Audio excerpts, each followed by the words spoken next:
Hace pocos días terminó la Feria Internacional del Libro. Y no le hemos comentado, me parece, pero fue importante, me parece, porque hubo una movilización grande. Tuve ocasión de estar de todos los días, casi 4 pasé por ahí, y siempre observé como una curiosidad que me asombraba siempre, la cantidad de niños de escuelas y de colegios que llegaban a la feria con sus maestros y maestras.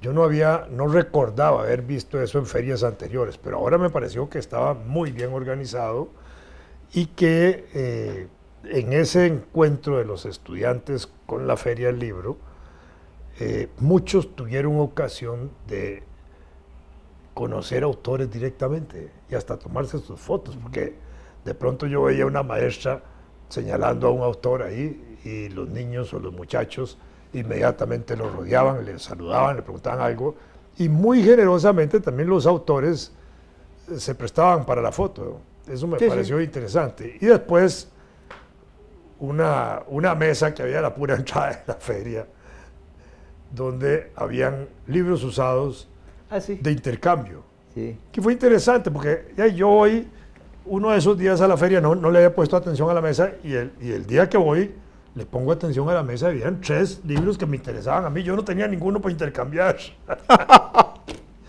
Entonces me dice la muchacha, no, usted no puede llevárselos si no los intercambia, aquí la regla es 1 por 1. Al final la convencí, diga, déjeme esto porque se los van a llevar, y entonces yo soy el que voy a sufrir, estos me interesan, estos 3 de este montón que hay aquí. Le dije, yo le prometo que yo vengo con los 3 libros. En la tarde volví con 6, ¿verdad? Entonces repuse los 3 y cambié otros, ¿verdad? Pero había un montón de gente en esa mesa intercambiando libros, que fue una experiencia muy linda. En visitas que yo he hecho a México, recuerdo que los fines de semana, especialmente el domingo, una calle completa, pero completa, que es como de 800 metros, 700 metros, se llena de libreros. De libros nuevos y de libros viejos, usados, ¿verdad? Y aquello es un hormiguero de gente.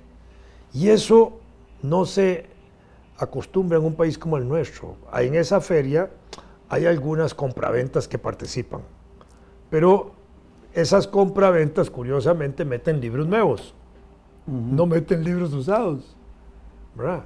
Y entonces digo, ¿qué es esto? Porque la verdad es que eso se podría hacer. Y quizás, recordando a nuestro querido amigo Rafa Fernández, sí, acaba de morir. Lamentable muerte nacional, recuerdo cuando él organizaba en el Parque España aquellas actividades artístico-culturales, que era interesantísimo porque de igual manera se reunían pintores viejos y pintores jóvenes, escritores, narradores, cuentistas, de todo, con sus cosas, y había un contacto muy similar con el público.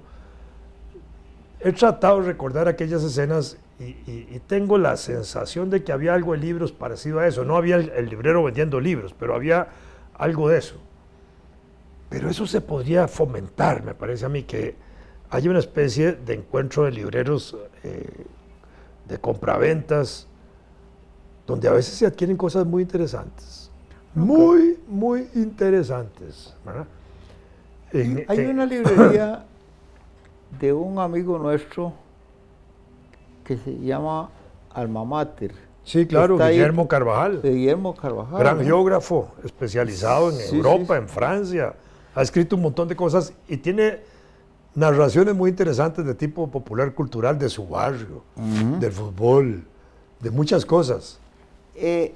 Además es muy ameno él. Sí, es muy divertido. Es muy bonito el lugar, es muy bien presentado, pero es básicamente de libros usados. Y tiene una pequeña imprenta ahí mismo. Exacto. Que está casi tan accesible al público que llega a ver los libros, que puede ir a ver ahí cómo se hace un libro. Y le enseñan y le explican. Eso está ahí por el barrio Luján, ¿verdad? Por la línea de tren. Por la línea de tren. De la Plaza Vicky es como 200 metros subiendo por la línea tren hacia el museo. Y él, ahí es muy... Avenida 14.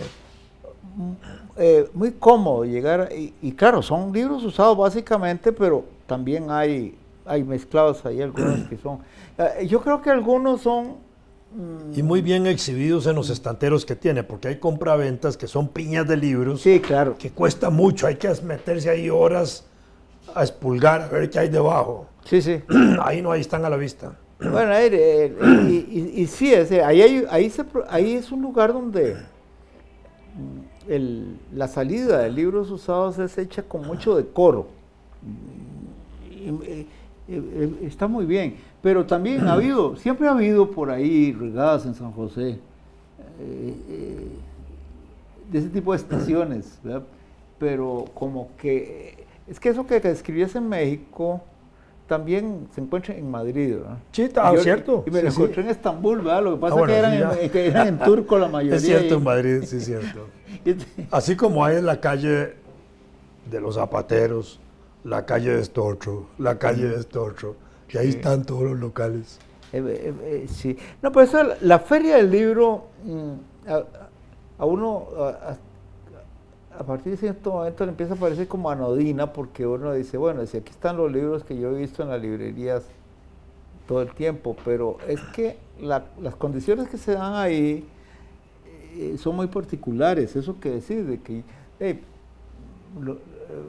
chiquillos de una escuela cualquiera vienen y pues, guiados por los maestros pasan y descubren que existe una cosa que es las ventas de libros y no es tan importante que compren uno que otro. Lo hacen, sí, pero sí. No, que vean que eso existe, es decir, requieren conciencia de que es una actividad. Pero además descubren que los autores son de carne y hueso. Ah, bueno, claro. Que no son un hombre en una hoja. Eso es otra. Eso es otra. Sí, claro. Y tienen oportunidad de retratarse con los autores. Es que yo lo vi ahí, la alegría de algunos niños retratándose con autores. Tal vez algunos ya conocían el nombre, pero cuando ven la figura, sí. Ya es otra cosa. Yo recuerdo una vez en la campaña electoral de 1997-98 que yo era candidato a la presidencia y me invitó un campesino ahí un poquito adentro de Acerrí a que lo visitara. Yo le dije, sí, voy a irlo a visitar, por supuesto. Yo andaba viendo a ver cómo cazaba algunos votos, y aunque fueran poquitos, cualquiera sumaba, ¿verdad?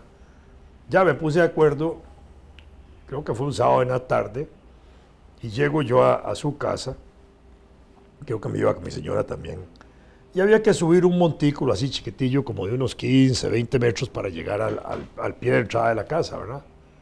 Y en eso, yo me bajo del carro, y hay un niñito ahí como de 4 o 5 años, ¿verdad? Que cuando me ve, como si le hubiera salido el diablo, ¿verdad? Salió aventado y se metió debajo como de un sillón, ¿verdad? Entonces a mí me hizo mucha gracia esa situación tan particular, ¿verdad? Entonces yo subo, saludo a la familia, muy finos y me atienden muy bien, y entonces el güirilla por allá, debajo del mueble, echaba ojo a ver quién era yo y cómo era yo, ¿verdad? Y entonces ya yo trato de establecer alguna relación con el chiquito y pregunto, ¿por qué este niño se asustó? Y entonces me dice el papá, no es que se asustó, es que se sorprendió, porque él sabía que usted iba a venir. Él lo ha visto usted en la televisión y ha visto el anuncio en Naranjazo y toda esa cosa. Dice, y el güililla apostaba que usted no venía. Y claro, cuando yo le aparecí, es como si yo me hubiera salido de la televisión, ¿verdad? Claro, exactamente, así era. Bueno, y yo pensé que era que le habían dicho que los de la izquierda comen chiquitos. No. Ahí era el tipo que el güililla estaba tan penetrado que yo no me podía salir del aparatito de la televisión, y de pronto le aparecí en la sala. Hombre, sí, tiene sentido que algunos crean que la gente que está en la televisión solo existe ahí. Sí, claro. Pero, bueno, me ha pasado, ¿sabes con qué? Con niños que a veces me toca transportar, y los nietos, bueno, ya los nietos están acostumbrados a que si uno va en el carro a las 3:30 y oye el programa, de pronto lo llega uno y se sorprende. Ah, bueno, sí. Se sorprenden de que uno esté hablando en el radio. ¿Y cómo es eso? Sí, claro. O que saca la cabeza del carro y dice,